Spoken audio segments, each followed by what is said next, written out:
Students, in this session, I'll explain about the biological evolution and evidences.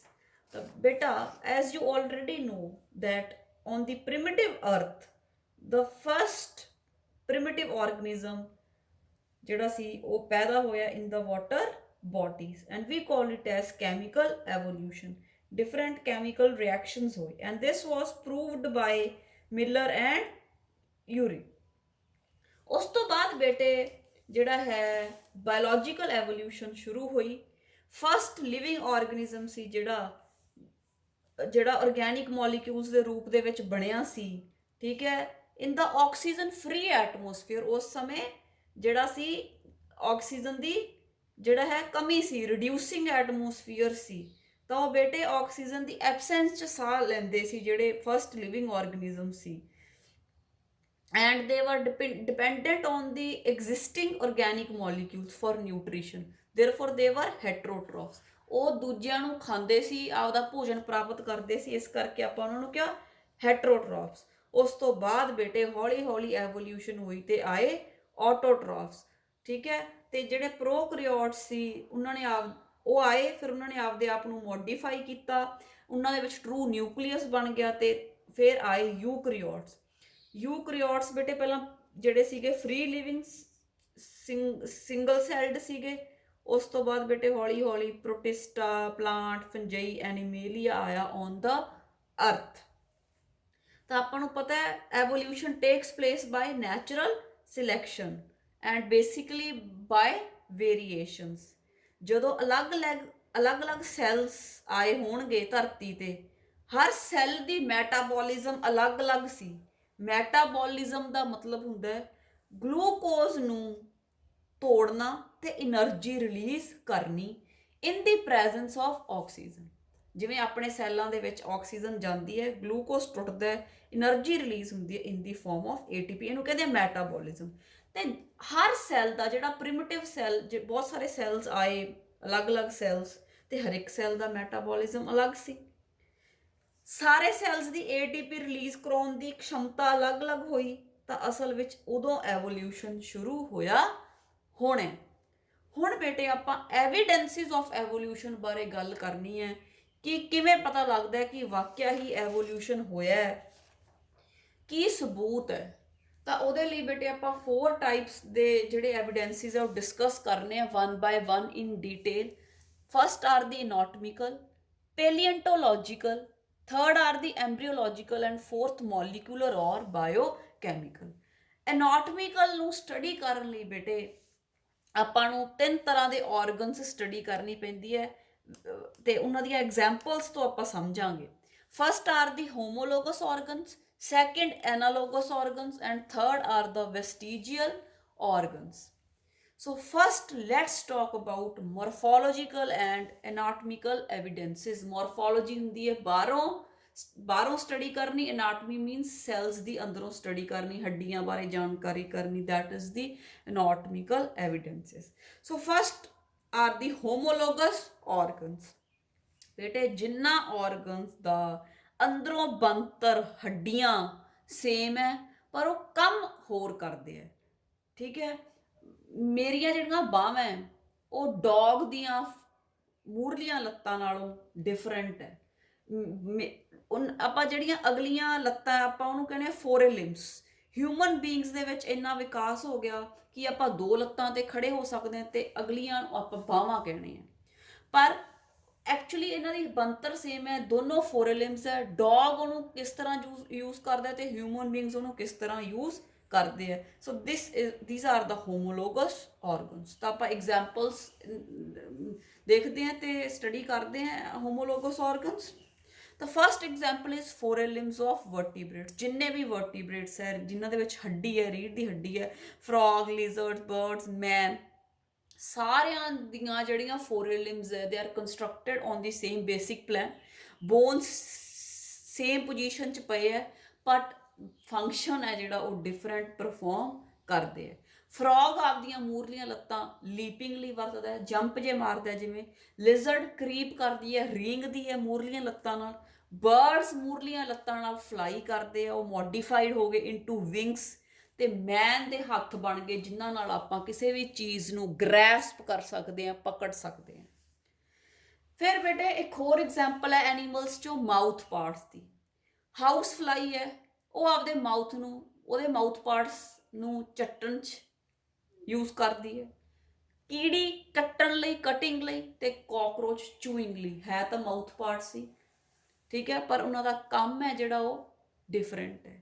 ਇਹ ਤਾਂ ਸੀਗੀਆਂ ਬੇਟੇ 2 examples from animals. Now we have the examples from the plants. ਤੇ ਜਿਹੜੇ ਬੇਟੇ bougainvillea ਵੇਲ ਹੁੰਦੀ ਹੈ ਜਿਹੜੀ ਡੈਕੋਰੇਸ਼ਨ ਪਰਪਸ ਲਈ ਲੋਕਾਂ ਦੇ ਘਰਾਂ 'ਚ ਲੱਗੀ ਹੁੰਦੀ ਹੈ, ਡਾਰਕ ਪਿੰਕ ਕਲਰ ਦੇ ਫਲਾਵਰਸ ਹੈ, ਅੱਜ ਕੱਲ੍ਹ ਔਰੇਂਜ ਜਾਂ ਵਾਈਟ ਵੀ ਆਪਾਂ ਨੂੰ ਅਕਸਰ ਦੇਖਣ ਨੂੰ ਮਿਲਦੀ ਹੈ। ਤਾਂ ਬੇਟੇ ਇਹ ਜਿਹੜੇ ਹੈਗੇ ਆ, ਜਿਹੜੀ ਬੋਗਨਵਿਲੀਆ ਹੁੰਦੀ ਹੈ, ਇਹਦੇ ਜਿਹੜੇ ਥੌਨ ਹੈ, ਇਹਦੇ ਕੰਡੇ ਹੁੰਦੇ ਆ ਜਿਹੜੇ, ਠੀਕ ਹੈ, ਉਹ ਤੇ ਜਿਹੜਾ ਕੁੱਕਰਬਿਟਾ ਫੈਮਿਲੀ ਹੈ, ਕੱਦੂ, ਤੋਰੀ, ਖੀਰੇ, ਇਹਨਾਂ ਦੇ ਜਿਹੜੇ ਅੱਗੇ ਟੈਂਡਰਲਸ ਹੁੰਦੇ ਆ, ਠੀਕ ਹੈ, ਦੋਨੋਂ ਐਗਜ਼ਿਲਰੀ ਪੋਜੀਸ਼ਨ ਚੋਂ ਅਰਾਈਜ਼ ਕਰਦੇ ਆ। ਬੋਗਨਵਿਲੀਆ ਦੇ ਕੰਡੇ, ਥੌਨਸ, ਤੇ ਕੱਦੂ ਦੀ ਜਿਹੜੇ ਕੱਦੂ ਜਿੱਥੇ ਮੂਹਰੇ ਕੱਦੂ ਦੀ ਹੁੰਦੀ ਉਹ ਟੈਂਡਰਲਸ ਕਹਿੰਦੇ ਉਹਨੂੰ, ਜਿਹਦੇ ਨਾਲ ਉਹ ਚੜ ਪਾਉਂਦਾ ਉੱਤੇ, ਜਿਹੜੀ ਵੇਲ ਹੁੰਦੀ ਹੈ ਅੱਗੇ ਅੱਗੇ ਕਲਾਈਂਬ ਕਰ ਪਾਉਂਦੀ ਹੈ। ਦੋਨੋਂ ਬੇਟੇ ਐਗਜ਼ਿਲਰੀ ਪੋਜੀਸ਼ਨ, ਲੀਫ ਦੇ ਜਿਹੜੀ ਐਗਜ਼ਿਲ ਹੈ ਉਹਦੇ ਵਿੱਚੋਂ ਨਿਕਲਦੀਆਂ, ਸਟੈਮ ਤੋਂ ਨਿਕਲਦੀਆਂ, ਪਰ ਫੰਕਸ਼ਨ ਦੋਨਾਂ ਦਾ ਡਿਫਰੈਂਟ ਹੈ। ਥੌਨਸ ਬੋਗਨਵਿਲੀਆ ਨੂੰ ਚਰਨ ਵਾਲੇ ਜਾਨਵਰਾਂ ਤੋਂ ਬਚਾਉਣ ਲਈ ਹੈ, ਤੇ ਟੈਂਡਰਲਸ ਵੇਲ ਦੀ ਸਟੈਮ ਵੀਕ ਹੈ ਤੇ ਉਹਨੂੰ ਉੱਤੇ ਚੜਨ ਦੇ ਲਈ ਹੈ, ਜਿੰਨੀ ਵੀ ਕੁੱਕਰ ਬਿਟੇਸੀ ਫੈਮਿਲੀ ਦੇ ਮੈਂਬਰਸ। ਤਾਂ ਕਹਿਣ ਦਾ ਭਾਵ ਜਿਹੜੇ ਥੌਨਸ ਹੈ ਤੇ ਟੈਂਡਰਲਸ ਹੈ, ਇਹਨਾਂ ਦੀ ਬਣਤਰ ਤਾਂ ਐਗਜ਼ਿਲ ਚੋਂ ਹੀ ਹੋਈ, ਲੀਫ ਦੀ ਚੋਂ, ਸਟੈਮ ਚੋਂ ਹੀ ਨਿਕਲੇ, ਪਰ ਕੰਮ ਦੋਨਾਂ ਦੇ ਡਿਫਰੈਂਟ ਹੈ। ਸੋ such organs which have same structure and origin but they perform different function and also look different, they are called as homologous organs। ਜਿਹੜੇ ਹੋਮੋਲੋਗਸ ਆਰਗਨਸ ਹੈ ਬੇਟੇ, ਜਾਂ ਜਿਹੜੀ ਹੋਮੋਲੋਗੀ ਹੈ, ਇਹ ਇੰਡੀਕੇਟ ਕਰਦੀ ਹੈ ਕਿ ਕਾਮਨ ਐਨਸੈਸਟਰੀ ਸੀ। ਕਿ ਜਿਵੇਂ ਕਿ ਆਪਾਂ ਕਹਿ ਸਕਦੇ ਹਾਂ ਵੀ ਜਿਹੜਾ ਬੰਦਾ ਹੈ ਉਹ ਏਪ ਤੋਂ ਬਣਿਆ, ਕਿਉਂਕਿ ਆਪਣਾ ਬਲੱਡ ਤੇ ਏਪ ਦਾ ਬਲੱਡ ਦੇ ਵਿੱਚ ਜਿਹੜੇ ਪ੍ਰੋਟੀਨਸ ਪਏ ਹੈ, ਅਮਾਈਨੋ ਐਸਿਡਸ ਪਏ ਹੈ, ਠੀਕ ਹੈ, ਨਿਊਕਲਿਕ ਐਸਿਡ ਦੇ ਬੇਸ ਸੀਕੁਐਂਸ ਹੈ, ਆਲਮੋਸਟ ਸੇਮ ਹੈ। ਤਾਂ ਹੋਮੋਲੋਗਸ ਆਰਗਨਸ ਇਹ ਦੱਸਦੇ ਹੈ ਕਿ ਬਈ ਕਾਮਨ ਐਨਸੈਸਟਰ ਸੀ, ਆਪਣੇ ਪੂਰਵਜ ਸੇਮ ਸੀ, ਏਪਸ ਦਾ ਤੇ ਹਿਊਮਨ ਬੀਇੰਗਸ ਦਾ ਜਾਂ ਹੋਰ ਆਰਗੇਨਿਜ਼ਮ ਦਾ। Homologous organs they show divergent evolution, ਠੀਕ ਹੈ। ਡਿਵਰਜੈਂਟ ਐਵੋਲਿਊਸ਼ਨ ਦਾ ਬੇਟੇ ਮਤਲਬ ਹੈ development of different functional structures from a common ancestral form. ਇੱਕ ਐਂਸੈਸਟਰ ਤੋਂ ਅੱਗੇ ਅਲੱਗ-ਅਲੱਗ ਸਟਰਕਚਰਸ ਬਣ ਜਾਣੇ, ਠੀਕ ਹੈ, ਇਹਨੂੰ ਕਹਿੰਦੇ ਆ ਡਿਵਰਜੈਂਟ ਐਵੋਲਿਊਸ਼ਨ। ਤਾਂ ਹੋਮੋਲੋਗਸ ਆਰਗਨਸ ਕੀ ਪ੍ਰੂਵ ਕਰਦੇ ਆ ਕਿ ਕਾਮਨ ਐਂਸੈਸਟਰੀ, ਆਪਣਾ ਐਂਸੈਸਟਰ ਆਪਣੇ ਪੂਰਵਜ ਸੇਮ ਸੀ, ਤੇ ਉਹ ਪੂਰਵਜਾਂ ਤੋਂ ਡਿਫਰੈਂਟ ਫੰਕਸ਼ਨਲ ਸਟਰਕਚਰਸ ਬਣੇ, ਐਂਸੈਸਟਰਲ ਫਾਰਮਸ ਤੋਂ ਡਿਫਰੈਂਟ ਸਟਰਕਚਰਸ ਬਣੇ। ਇਸ ਕਰਕੇ homologous organs show divergent evolution. ਤਾਂ ਬੇਟੇ ਇਹਦੇ 'ਚ ਇੱਕ ਛੋਟੀ ਜਿਹੀ ਐਗਜ਼ਾਮਪਲ ਮੈਂ ਜਿਹੜੀ ਹੈ ਐਕਸਪਲੇਨ ਕਰਨਾ ਚਾਹੂੰਗੀ ਕਿ ਜਿਹੜੇ ਡਾਰਵਿਨ ਸੀਗੇ, ਹੀ ਵਾਜ਼ ਅ ਸਾਇੰਟਿਸਟ, ਚਾਰਲਸ ਡਾਰਵਿਨ। ਤਾਂ ਉਹ ਬੇਟੇ ਆਪਣੀ ਸ਼ਿਪ ਦੇ ਵਿੱਚ ਪੂਰੀ ਦੁਨੀਆ ਦੇ ਸੈਰ ਕਰਨ ਨਿਕਲੇ, ਤੇ ਉਹ ਬੇਟੇ ਪੈਸੀਫਿਕ ਓਸ਼ਨ ਦੇ ਵਿੱਚ ਸੀਗੇ। ਤੇ ਤੁਸੀਂ ਮੰਨੋ, ਸਪੋਜ਼ ਕਰੋ ਵੀ ਆ ਸਾਊਥ ਅਮਰੀਕਾ ਸੀ ਤੇ ਆ ਨਾਰਥ ਅਮਰੀਕਾ, ਠੀਕ ਹੈ। ਤਾਂ ਜਿਹੜਾ ਸਾਊਥ ਅਮਰੀਕਾ ਸੀ ਨਾ ਬੇਟੇ, ਇਹਦੇ 'ਚ ਵੋਲਕੈਨਿਕ ਇਰਪਸ਼ਨਸ ਦੇ ਕਾਰਨ ਜਾਂ ਕੋਈ ਭੂਚਾਲ ਆਏ ਤਾਂ ਇਹਦਾ ਇੰਨਾ ਕੁ ਟੋਟਾ ਨਾ ਇਹਦੇ ਨਾਲੋਂ ਟੁੱਟ ਗਿਆ, ਟੁੱਟ ਕੇ ਨਾ ਇਹ ਤਾਂ ਇਸ ਤਰ੍ਹਾਂ ਰਹਿ ਗਿਆ। ਪਲੱਸ ਇੱਥੇ ਬੇਟੇ 7 ਇੱਕ ਚੇਨ ਬਣ ਗਈ 7 ਆਈਲੈਂਡਸ ਦੀ, ਠੀਕ ਹੈ। ਇਹਨਾਂ ਆਈਲੈਂਡਸ ਨੂੰ ਕਹਿੰਦੇ ਆ ਗੈਲਾਪੈਗੋਸ ਆਈਲੈਂਡਸ। ठीक है जी। ਤਾਂ it got broken into islands, ਜਿਹੜਾ ਮੇਨ ਲੈਂਡ ਮਾਸ ਸੀ। ਤੇ ਜਿਹੜੇ ਬੇਟੇ ਇਸ ਮੇਨ ਲੈਂਡ ਤੇ ਜਿਹੜੇ ਬਰਡਸ ਰਹਿੰਦੇ ਸੀ, ਠੀਕ ਹੈ, ਉਹਨਾਂ ਨੂੰ ਕਹਿੰਦੇ ਸੀ ਫਿੰਚਸ। ਤਾਂ ਉਹਨਾਂ ਨੂੰ ਡਾਰਵਿਨ ਨੇ ਪਹਿਲੀ ਵਾਰੀ ਦੇਖਿਆ ਤਾਂ ਡਾਰਵਿਨ ਫਿੰਚਸ ਕਹਿਣ ਲੱਗ ਗਏ। ਤਾਂ ਬੇਟੇ ਜਦੋਂ ਇਹ ਅਲੱਗ ਹੋਇਆ ਇੱਥੋਂ, ਜਿਹੜਾ ਮੇਨ ਲੈਂਡ ਮਾਸ ਸੀਗਾ, ਜਦੋਂ ਅਲੱਗ ਹੋਇਆ ਤਾਂ ਜਿਹੜੇ ਇੱਥੇ ਬਰਡਸ ਸੀ ਬੇਟੇ, ਉਹ ਕੁਝ ਬਰਡਸ ਜਿਹੜੇ ਆਈਲੈਂਡਸ ਦੀ ਬੈਲਟ ਸੀ ਇਹਦੇ ਤੇ ਚਲੇ ਗਏ। ਠੀਕ ਹੈ, ਇੱਥੇ ਮੰਨ ਲਓ ਮੇਨ ਲੈਂਡ ਦੇ ਉੱਤੇ ਉਹ ਜਿਹੜੇ ਬਰਡ ਸੀ ਉਹ ਕੀੜੇ ਮਕੌੜੇ ਖਾਂਦੇ ਸੀ, ਪਰ ਜਿਹੜੇ ਆਈਲੈਂਡਸ ਤੇ ਚਲੇ ਗਏ ਉਹ, ਤਾਂ ਉੱਥੇ ਉਹਨਾਂ ਨੂੰ ਬੇਟੇ ਬੀਜ ਖਾਣੇ ਪਏ। ਠੀਕ ਹੈ, ਜਾਂ ਸਪੋਜ਼ ਕਰ ਲਓ ਕਿ ਉਹ ਇੱਥੇ ਬੀਜ ਖਾਂਦੇ ਸੀ ਮੇਨ ਲੈਂਡ ਤੇ ਇੱਥੇ ਬੀਜ ਨਾ ਮਿਲੇ, ਇੱਥੇ ਉਹਨਾਂ ਨੂੰ ਕੀੜੇ ਮਕੌੜੇ ਖਾਣੇ ਪਏ। ਤਾਂ ਜਿਸ ਹਿਸਾਬ ਨਾਲ ਉਹਨਾਂ ਦੀਆਂ ਫੀਡਿੰਗ ਹੈਬਿਟਸ ਹੋਈਆਂ, ਜਿਸ ਹਿਸਾਬ ਦਾ ਵਾਤਾਵਰਨ ਸੀ, ਜਿਸ ਹਿਸਾਬ ਦਾ ਹੈਬੀਟੈਟ ਸੀ, ਤਾਂ ਉਹਨਾਂ ਨੂੰ ਆਪਦੀਆਂ ਈਟਿੰਗ ਹੈਬਿਟਸ ਵੀ ਬਦਲਣੀਆਂ ਪਈਆਂ, ਜਿਹਦੇ ਨਾਲ ਉਹਨਾਂ ਦੀ ਜਿਹੜੀ ਚੁੰਝ ਸੀ, ਉਹਨਾਂ ਦੀ ਬੀਕ ਸੀ, ਉਹ ਮੋਡੀਫਾਈ ਹੋ ਗਈ। ਜਿਹੜੇ ਇਨਸੈਕਟ ਖਾਂਦੇ ਸੀ ਉਹਨਾਂ ਦੀ ਚੁੰਝ ਕਾਫੀ ਤਿੱਖੀ ਹੋ ਗਈ, ਤੇ ਜਿਹੜੇ ਬੀਜ ਖਾਂਦੇ ਸੀ ਉਹਨਾਂ ਦੀ ਥੋੜੀ ਜਿਹੀ ਘੱਟ ਤਿੱਖੀ ਸੀ। ਤਾਂ according to their eating habits their beaks got modified. ਤਾਂ ਇਹ ਵੀ ਜਿਹੜੀਆਂ ਡਾਰਵਿਨ ਫਿੰਚਿਸ ਹੈ, ਇਹ ਵੀ ਕਾਹਦੀ ਐਗਜ਼ਾਮਪਲ ਹੈ? ਡਿਵਰਜੈਂਟ ਐਵੋਲਿਊਸ਼ਨ ਦੀ, ਜਾਂ ਆਪਾਂ ਕਹਿ ਸਕਦੇ ਹਾਂ ਹੋਮੋਲੋਗੀ ਦੀ। ਕਿਉਂਕਿ ਬੇਟੇ ਇਹਦੇ 'ਚ ਆਪਾਂ ਇਹੀ ਕਹਿ ਸਕਦੇ ਹਾਂ ਕਿ ਪਹਿਲਾਂ ਉਹਨਾਂ ਦੀ ਇੱਕ ਤਰ੍ਹਾਂ ਦੀ ਚੁੰਝ ਸੀ, ਠੀਕ ਹੈ, ਉਹਨਾਂ ਦਾ ਪੂਰਵਜ ਤਾਂ ਇੱਕ ਹੀ ਸੀ, ਜਿਹੋ ਜਿਹੀਆਂ ਉਹਨਾਂ ਦਾ ਈਟਿੰਗ ਹੈਬਿਟਸ ਹੋਈਆਂ ਉਹਨਾਂ 'ਚ ਥੋੜ੍ਹੀਆਂ ਚੇਂਜਿਸ ਆ ਗਈਆਂ, ਐਵੋਲਿਊਸ਼ਨ ਆ ਗਈ, ਤਾਂ ਨਵੀਆਂ ਜਿਹੜੀਆਂ ਹੈਗੀਆਂ ਬਣ ਗਈਆਂ। ਐਨਸੈਸਟਰ ਸੇਮ ਸੀ, ਨਵੀਆਂ ਜਿਹੜੀਆਂ ਅੱਗੇ ਫਿੰਚਿਸ ਹੈ ਜਿਹੜੀਆਂ ਉਹ ਬਣ ਗਈਆਂ। ਤਾਂ ਇਸ ਕਰਕੇ Darwin finches are example of divergent evolution because they had a common ancestor. ਇੱਥੇ ਉਹਨਾਂ ਦਾ ਪੂਰਵਜ ਇੱਕ ਸੀ ਮੇਨ ਲੈਂਡ ਤੇ, ਉਦੋਂ ਬਾਅਦ ਉਹ ਅਲੱਗ-ਅਲੱਗ ਹੋ ਗਈਆਂ ਫੀਡਿੰਗ ਹੈਬਿਟਸ ਦੇ ਹਿਸਾਬ ਨਾਲ। ਉਹ ਨਵੀਆਂ ਫਿੰਚਿਸ ਜਿਹੜੀਆਂ ਉਹਨਾਂ ਦੀ ਚੁੰਝ ਹੈ ਉਹ ਡਿਫਰੈਂਟ ਹੋ ਗਈ, ਰਾਈਟ। ਜਿਹੜੀਆਂ ਐਨਸੈਸਟਰਲ ਫਿੰਚਿਸ ਸੀ ਉਹ ਸੀਡ ਈਟਿੰਗ ਸੀ, ਜਿਹੜੀਆਂ ਨੂੰ ਇੱਥੇ ਜਲੀਆਂ ਗਈਆਂ ਉਹ ਉਹਨਾਂ ਨੂੰ ਇਨਸੈਕਟ ਖਾਣੇ ਪੈਂਦੇ ਸੀ, ਤਾਂ ਉਹਨਾਂ ਨੇ ਬੀਕਸ ਆਪਦੀਆਂ ਮੋਡੀਫਾਈ ਕਰ ਲਈਆਂ। So this show homology indicates common ancestry and it shows divergent evolution. ਤਾਂ ਬੇਟੇ ਇਹਦੀ ਜਿਹੜੀ ਆਪਾਂ ਕਹਿ ਸਕਦੇ ਹਾਂ ਇੱਕ ਹੋਰ ਜਿਹੜੀ ਐਗਜ਼ਾਮਪਲ ਆਪਾਂ ਲੈ ਸਕਦੇ ਹਾਂ, ਦੈਟ ਆਰ ਦੀ ਆਸਟ੍ਰੇਲੀਅਨ ਮਾਰਸੂਪੀਅਲਸ। ਜਿਹੜੇ ਆਸਟ੍ਰੇਲੀਅਨ ਮਾਰਸੂਪੀਅਲ ਹੈ, ਮਾਰਸੂਪੀਅਲ ਦਾ ਮਤਲਬ ਹੁੰਦਾ ਹੈ ਪਾਊਚ ਵਾਲੇ ਆਰਗੇਨਿਜ਼ਮਸ। ਜਿਵੇਂ ਕੈਂਗਰੂ ਬਹੁਤ ਮਸ਼ਹੂਰ ਹੈ, ਸਾਰਿਆਂ ਨੂੰ ਪਤਾ ਹੈ, ਉਹਦੇ ਪਾਊਚ ਹੁੰਦੀ ਹੈ ਬੇਬੀ ਨੂੰ ਕੈਰੀ ਕਰਨ ਦੇ ਲਈ। ਜਿਹੜਾ ਆਸਟ੍ਰੇਲੀਆ ਬੇਟੇ ਪਹਿਲਾਂ ਆਏ ਮੰਨਿਆ ਜਾਂਦਾ ਸੀ ਵੀ ਜਿਹੜੇ 5 ਕੌਂਟੀਨੈਂਟ ਹੈ ਉਹ ਇਕੱਠੇ ਪਏ ਸੀ, ਠੀਕ ਹੈ, ਉਹਦੇ ਤੋਂ ਫਿਰ ਅਲੱਗ-ਅਲੱਗ ਕੌਂਟੀਨੈਂਟਸ ਬਣੇ।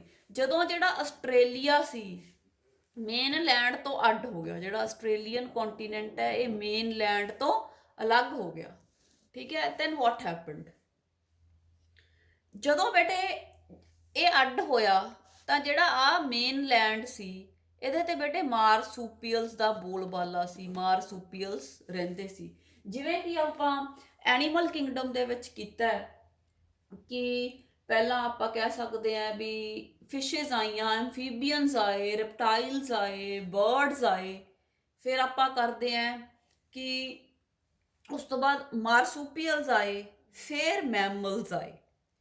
ਹੁਣ ਬੇਟੇ ਮੈਮਲਸ ਦੇ ਆਉਣ ਤੋਂ ਪਹਿਲਾਂ ਹਜੇ ਮਾਰਸੂਪੀਅਲ ਹੀ ਆਏ ਸੀ ਧਰਤੀ ਤੇ, ਉਦੋਂ ਆਸਟ੍ਰੇਲੀਆ ਮੇਨ ਲੈਂਡ ਤੋਂ ਅਲੱਗ ਹੋ ਗਿਆ। ਕੁਛ ਮਾਰਸੂਪੀਅਲ ਸੀ ਜਿਹੜੇ ਆਸਟ੍ਰੇਲੀਆ ਦੇ ਅੰਦਰ ਚਲੇ ਗਏ। ਮਾਰਸੂਪੀਅਲ ਮਤਲਬ ਪਾਊਚ ਵਾਲੇ। ਤਾਂ ਕੀ ਹੋਇਆ, ਜਦੋਂ ਇਹ ਮਾਰਸੂਪੀਅਲਸ ਆ ਗਏ ਤਾਂ ਜਿਹੜਾ ਤਾਂ ਮੇਨ ਲੈਂਡ ਸੀ ਇਹਦੇ ਤੇ ਤਾਂ ਮੈਮਲਸ ਆ ਗਏ ਮਾਰਸੂਪੀਅਲਸ ਤੋਂ ਅੱਗੇ। ਮਾਰਸੂਪੀਅਲਸ ਨੂੰ ਮੈਮਲਸ ਨੇ ਖਤਮ ਕਰਤਾ, ਪਰ ਆਸਟ੍ਰੇਲੀਆ ਨੂੰ ਤਾਂ ਪਹਿਲਾਂ ਹੀ ਅੱਡ ਹੋ ਗਿਆ ਸੀ, ਇਸ ਕਰਕੇ ਇਹਦੇ ਤੇ ਮਾਰਸੂਪੀਅਲ ਬਣ ਗਏ। ਤੇ ਬੇਟੇ ਜਿਹੜੇ ਮਾਰਸੂਪੀਅਲ ਆਏ ਉਹਨਾਂ ਦੀਆਂ ਫੀਡਿੰਗ ਹੈਬਿਟਸ ਦੇ ਹਿਸਾਬ ਨਾਲ, ਠੀਕ ਹੈ, ਉਹਨਾਂ ਤੋਂ टाइगर कैट बन गई, टैस्मानियन वुल्फ बन गया, ठीक है, मोल बन गई, कोला बन गया। ਆਪਾਂ ਸੁਣਿਆ ਵੀ ਬਹੁਤ ਸਾਰੇ ਕੋਇਲਾ ਦੀ ਡੈਥ ਹੋ ਗਈ ਸੀ ਜਦੋਂ ਆਸਟ੍ਰੇਲੀਆ ਦੇ ਵਿੱਚ ਪਿਛਲੇ ਸਾਲ ਜਿਹੜੀ ਹੈਗੀ ਉਹ ਆਪਾਂ ਕਹਿ ਸਕਦੇ ਹਾਂ 2019 ਦੇ ਵਿੱਚ ਫੋਰੈਸਟ ਦੇ ਵਿੱਚ ਬਹੁਤ ਭਿਅੰਕਰ ਅੱਗ ਲੱਗ ਗਈ ਸੀ। ਸੋ ਜਿਹੜਾ ਹੈਗਾ ਆਪਾਂ ਕਹਿ ਸਕਦੇ ਹਾਂ ਕਿ ਇਹਨਾਂ ਦਾ ਐਨਸੈਸਟਰ ਸੀਗਾ ਜਿਹੜਾ ਉਹ ਮਾਰਸੂਪੀਅਲਸ ਦਾ ਕਾਮਨ ਸੀ। So these are the examples of the homologous organs, and homologous organs show divergent evolution. Darwin finches and marsupials of Australia are the examples of divergent evolution, or this is also called as adaptive radiation. Next I come to the analogous organs. ਇਹ ਉਸ ਤੋਂ ਉਲਟ ਹੈ।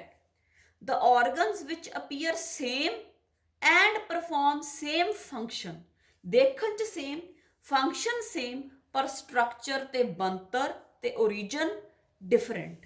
Example from animals, ਪਹਿਲਾਂ animals ਤੋਂ ਕਰਦੇ insects and bird wings. ਹੁਣ insect ਵੀ wing ਉੱਡਣ ਲਈ ਯੂਜ਼ ਕਰਦਾ ਤੇ ਬਰਡ ਵੀ ਉੱਡਣ ਲਈ ਯੂਜ਼ ਕਰਦਾ, ਪਰ ਇਹਨਾਂ ਦੀ ਬਣਤਰ ਡਿਫਰੈਂਟ ਹੈ।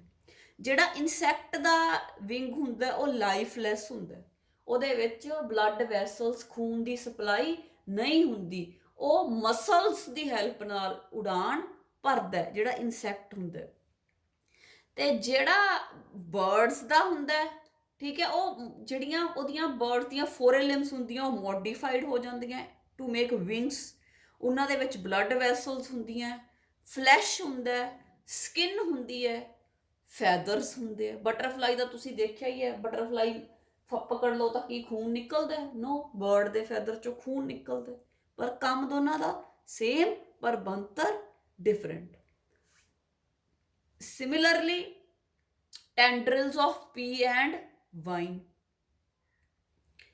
ਜਿਹੜੇ ਮਟਰ ਦੇ ਟੈਂਡਰਿਲਸ ਹੁੰਦੇ ਆ ਉਹ ਮੋਡੀਫਾਈਡ ਲੀਵਸ ਹੁੰਦੇ ਆ, ਜਿਹੜੇ ਵਾਈਨ ਦੇ ਜਿਹੜੇ ਹੈ ਵੱਲ ਦੇ ਟੈਂਡਰਿਲਸ ਹੁੰਦੇ ਆ ਉਹ ਸਟੈਮ ਤੋਂ ਬਣੇ ਹੁੰਦੇ ਆ, ਪਰ ਫੰਕਸ਼ਨ ਦੋਨਾਂ ਦਾ ਸੇਮ ਹੈ। ਦੇ ਬੋਥ ਆਫ them ਹੈਲਪ ਇਨ ਕਲਾਈਂਬਿੰਗ। ਇੱਕ ਪੱਤੇ ਤੋਂ ਬਣਿਆ, ਇੱਕ ਸਟੈਮ ਤੋਂ ਬਣਿਆ, ਪਰ ਕੰਮ ਸੇਮ। ਜਦੋਂ ਕੁਛ ਆਰਗਨਸ ਦੀ ਬਣਤਰ ਡਿਫਰੈਂਟ ਹੋਵੇ, ਕੰਮ ਸੇਮ ਹੋਵੇ, ਉਹਨੂੰ ਕਹਿੰਦੇ ਆ ਐਨਾਲੋਗਸ ਆਰਗਨਸ।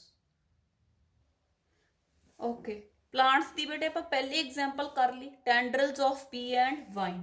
ਸੈਕਿੰਡ ਇਜ਼ ਬੇਟੇ ਸਵੀਟ ਪੋਟੈਟੋ, ਸ਼ਕਰਕੰਦੀ ਤੇ ਆਲੂ। ਸ਼ਕਰਕੰਦੀ ਬੇਟੇ ਰੂਟ ਮੋਡੀਫਿਕੇਸ਼ਨ ਹੈ ਤੇ ਪੋਟੈਟੋ ਕੀ ਹੈ? ਸਟੈਮ ਮੋਡੀਫਿਕੇਸ਼ਨ ਹੈ, ਠੀਕ ਹੈ, ਬਟ ਬੋਥ ਆਰ ਟਿਊਬਰਸ, ਰਾਈਟ। ਫਿਰ ਬੇਟੇ ਜਿਹੜੀ ਇੰਪੋਰਟੈਂਟ ਗੱਲ ਹੈ, ਆਪਾਂ ਕਿਹਾ ਹੋਮੋਲੋਗਸ ਆਰਗਨਸ ਸ਼ੋ ਡਾਇਵਰਜੈਂਟ ਐਵੋਲਿਊਸ਼ਨ, ਤਾਂ ਐਨਾਲੋਗਸ ਉਦੋਂ ਡਿਫਰੈਂਟ ਹੈ, ਦੇ ਸ਼ੋ ਕਨਵਰਜੈਂਟ ਐਵੋਲਿਊਸ਼ਨ। ਕੀ ਸ਼ੋ ਕਰਦੇ ਆ? Convergent evolution means development of similar structures in unrelated groups। ਜਿਹੜੇ ਬਰਡਸ ਐਨੀਮਲਸ ਇੱਕ ਦੂਜੇ ਦੇ ਨਾਲ ਰਲਦੇ ਵੀ ਨਹੀਂ, ਪਰ ਉਹਨਾਂ ਦੇ ਅੰਦਰ ਕੁਛ ਇਹੋ ਜਿਹੇ ਕਰੈਕਟਰਸ ਡਿਵੈਲਪ ਹੋ ਜਾਣ ਜਿਹੜੇ ਕੁਛ ਨਾ ਕੁਛ ਸਿਮਿਲੈਰਿਟੀ ਸ਼ੋ ਕਰਦੇ ਆ, ਵੀ ਕਾਲ them as ਕਨਵਰਜੈਂਟ ਐਵੋਲਿਊਸ਼ਨ। ਤਾਂ ਬੇਟੇ ਦੀ ਐਗਜ਼ਾਮਪਲ ਹੈ wings in insects and birds, ਠੀਕ ਹੈ, wings of insect, bird and bat, ਦੇ ਸ਼ੋ ਕਨਵਰਜੈਂਟ ਐਵੋਲਿਊਸ਼ਨ। ਅਲੱਗ-ਅਲੱਗ ਹੈਗੇ ਆ। ਹੁਣ ਇਨਸੈਕਟ ਅਲੱਗ ਚੀਜ਼ ਹੈ, ਅਰਥਰੋਪੋਡਾ ਚ ਆਉਂਦਾ, ਠੀਕ ਹੈ, ਬਰਡ ਅੱਡ ਹੈ, ਬੈਟ ਮੈਮਲ ਹੈ, ਪਰ ਇਹਨਾਂ ਦੇ ਵਿੰਗਸ ਹੈ ਜਿਹੜੇ, ਠੀਕ ਹੈ, ਤੇ ਵਿੰਗਸ ਅਲੱਗ-ਅਲੱਗ ਹੈਗੇ ਆ ਇਹ ਫਾਈਲਮਸ ਦੇ, ਪਰ ਇਹਨਾਂ ਦੇ ਵਿੱਚ ਵਿੰਗਸ ਆ ਗਏ, ਸੇਮ ਤਰ੍ਹਾਂ ਦੇ ਆਰਗਨ ਆ ਗਏ, ਪਰ ਉਹਨਾਂ ਦੀ ਬਣਤਰ ਡਿਫਰੈਂਟ ਹੈ। ਸਿਮਿਲਰਲੀ ਆਪਾਂ ਗੱਲ ਕਰਦੇ ਹਾਂ ਡੋਲਫਿਨ ਦੀ ਤੇ ਪੈਂਗੁਇਨ ਦੀ।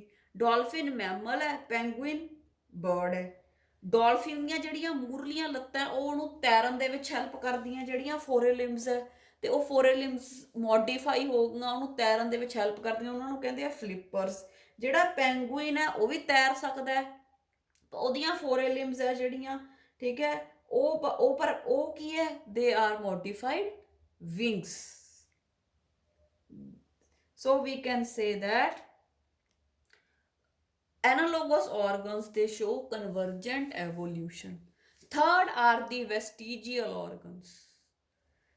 ਜਿਹੜੇ ਆਰਗਨਸ ਇਨਕੰਪਲੀਟਲੀ ਡਿਵੈਲਪਡ ਹੈ ਤੇ ਨਾਨ ਫੰਕਸ਼ਨਲ ਹੈ, ਆਪਣੇ ਅੰਦਰ ਡਿਵੈਲਪਡ ਨਹੀਂ, ਉਹਨਾਂ ਦਾ ਕੋਈ ਫੰਕਸ਼ਨ ਨਹੀਂ, ਉਹਨਾਂ ਨੂੰ ਕਹਿੰਦੇ ਆ ਵੈਸਟੀਜੀਅਲ ਆਰਗਨਸ। ਜਿਵੇਂ ਵਰਮੀਫਾਰਮ ਅਪੈਂਡਿਕਸ, ਵਰਮੀਫਾਰਮ ਅਪੈਂਡਿਕਸ ਦਾ ਬੇਟੇ ਕੰਮ ਸੀ ਕੱਚੇ ਫਲ ਵਗੈਰਾ ਜਿਹੜੇ ਹੁੰਦੇ ਆ ਉਹਨਾਂ ਨੂੰ ਹਜਮ ਕਰਨਾ। ਜਿਹੜੇ ਆਪਣੇ ਫੋਰ ਫਾਦਰਸ ਸੀਗੇ, ਪੂਰਵਜ ਸੀ, ਉਹ ਕੱਚੀਆਂ ਸਬਜ਼ੀਆਂ ਵਗੈਰਾ ਖਾਂਦੇ ਸੀ, ਤਾਂ ਉਹਨਾਂ 'ਚ ਵਰਮੀਫਾਰਮ ਅਪੈਂਡਿਕਸ ਦਾ ਕੰਮ ਹੁੰਦਾ ਸੀ। ਤੇ ਆਪਣੇ ਵਿੱਚ ਕੋਈ ਵੀ ਵਰਮੀਫਾਰਮ ਅਪੈਂਡਿਕਸ ਦਾ ਕੰਮ ਨਹੀਂ ਹੈਗਾ, ਠੀਕ ਹੈ, ਪਰ ਸਟਿਲ ਪਈ ਹੈ। ਆਪਣੇ ਬੋਡੀ ਦੇ ਅੰਦਰ 90 ਵੈਸਟੀਜੀਅਲ ਆਰਗਨਸ ਪਏ ਹੈ, ਠੀਕ ਹੈ, ਜਿਹੜੇ ਨਾਨ ਫੰਕਸ਼ਨਲ ਹੈ, ਪਰ ਆਪਣੇ ਪੂਰਵਜਾਂ ਵਿੱਚ ਉਹ ਫੰਕਸ਼ਨਲ ਸੀ। ਜਿਵੇਂ ਟੇਲ ਬੋਨ ਕੋਕੈਕਸ ਆਪਣੇ ਪਿਆ ਪਰ ਵਿੱਚੋਂ ਟੇਲ ਨਹੀਂ ਨਿਕਲਦੀ, ਅਕਲ ਦਾੜ, wisdom teeth, vermiform appendix, nictitating membrane, muscles of pinna ਜਿਹੜਾ ਈਅਰ ਦਾ ਪਿੰਨ ਹੈ, hair on the body. So these are all the vestigial organs. So students, we have done homologous organs, analogous organs and vestigial organs, and with this we finish up with the morphological and anatomical evidences. And next we have to study about the paleontological evidences. Now students, paleontology is the study of fossils. ਤੇ fossils ਕੀ ਹੈ ਕਿ ਜਿਹੜੇ ਜੀਵ ਜੰਤੂ ਪੁਰਾਣੇ time ਦੇ ਵਿੱਚ ਮਰ ਗਏ, ਠੀਕ ਹੈ, ਤੇ ਸੈਡੀਮੈਂਟਰੀ ਰੌਕਸ ਦੀ ਫਾਰਮ ਦੇ ਵਿੱਚ ਪ੍ਰੀਜ਼ਰਵ ਹੋ ਗਏ, ਜਿਹਨੂੰ ਆਪਾਂ ਕਹਿੰਦੇ ਆ ਪਥਰਾਟ। ਸੋ ਦੀ study of the fossils is called as paleontology. The rocks farm ਸੈਡੀਮੈਂਟਸ, ਠੀਕ ਹੈ, ਜਦੋਂ ਧਰਤੀ ਨੂੰ ਖੋਦਿਆ ਤਾਂ ਉਹਦੇ ਚੋਂ ਬੇਟੇ ਪੱਥਰਾਂ ਦੇ ਉੱਤੇ ਅਲੱਗ-ਅਲੱਗ ਤਰ੍ਹਾਂ ਦੇ ਜਿਹੜੇ ਜੀਵ ਜੰਤੂ ਪਾਏ ਗਏ, ਉਹਨਾਂ ਦੇ ਇੰਪ੍ਰੈਸ਼ਨਸ ਬਣੇ ਹੋਏ ਹੈ। And during the long history of ਦੀ ਅਰਥ, ਜਿੰਨਾ ਪੁਰਾਣਾ ਜੀਵ ਹੋਊਗਾ ਓਨਾ ਧਰਤੀ ਦੇ ਵਿੱਚ ਡੂੰਘਾ ਪਾਇਆ ਜਾਂਦਾ।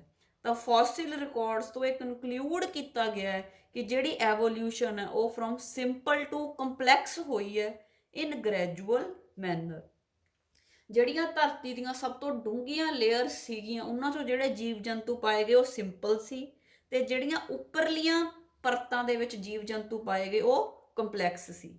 ਤਾਂ ਪਹਿਲਾਂ ਸਿੰਪਲ ਬਣੇ, ਉਹਨਾਂ ਤੋਂ ਹੌਲੀ ਹੌਲੀ ਕੰਪਲੈਕਸ ਆਰਗਨਿਜ਼ਮਸ ਬਣੇ ਹੈ। ਇਹ ਪਤਾ ਲੱਗਦਾ ਹੈ ਜਦੋਂ ਆਪਾਂ ਫੋਸਿਲ ਦੇ ਰਿਕਾਰਡਸ ਚੈੱਕ ਕਰਦੇ ਹਾਂ, ਫੋਸਿਲਸ ਦੀਆਂ ਸਟੱਡੀਜ਼ ਕਰਦੇ ਹਾਂ, ਜਿਵੇਂ ਡਾਇਨੋਸੌਰਸ ਵਗੈਰਾ ਜਿਹੜੇ ਹੈਗੇ ਆ, ਠੀਕ ਹੈ।